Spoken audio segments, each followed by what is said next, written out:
So I'm draining out the antifreeze and I'm going to fit this thermostat. I'm going to get the water pump done as well, so I think I have to take off the tank to get into the water, into the thermostat housing. I think is in there, so I'm presuming the tank will be in the way, so I might just lift the tank as well when I'm waiting for that to drain. I can tell you that radiator was not off in a very long time. So I've got these two radiator pads that I'm going to put on there and there, so I'll keep them to one side. Mind you, that'll be a while yet.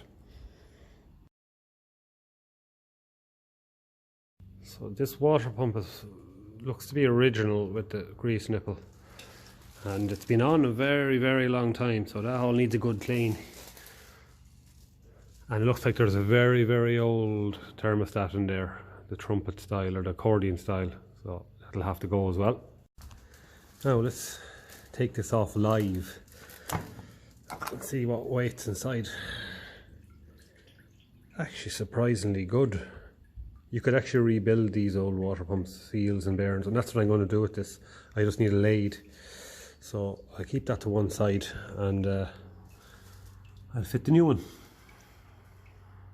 So I'm after running the Dremel around the water pump housing there and giving everything a good clean off, and these are a great tool for scraping off the old gaskets. Nice bit of sharpness in them, and of course your little pick for picking all around the studs and making sure everything is out. Don't want any high spots. So next step is to fit the new one. So the first stage now is to remove that cotter pin that's on a wedge, and then tap them through and take off this lad here that goes onto the pulley. So there's the cotter pin out. I'm after getting this off as well.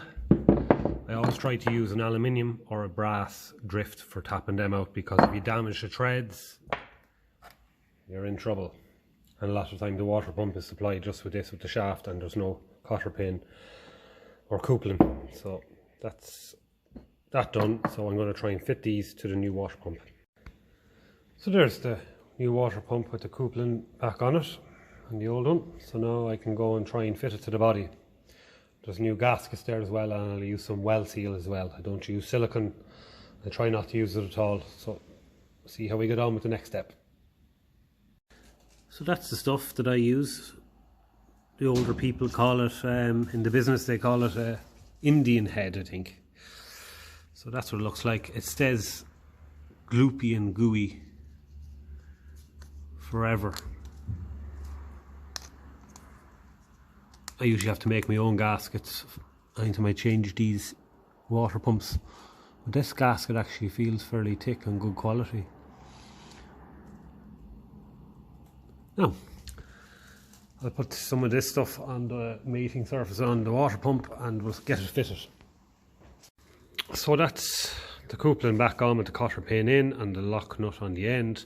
That's some of the Indian head sealer there. Next thing is to check where the drain is on this, so that is underneath. So it's fitted like so. And then we're just going to stick in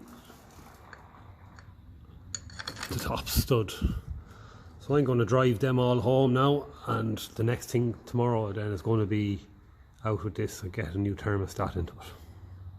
So that's the fan back on. These weights are on the opposite side of the cotter pin and they help balance out when it's turning, so it's always important just to put them on right. I have W there for weights. So the next job tomorrow then will be to do the thermostat, so I'll get back then.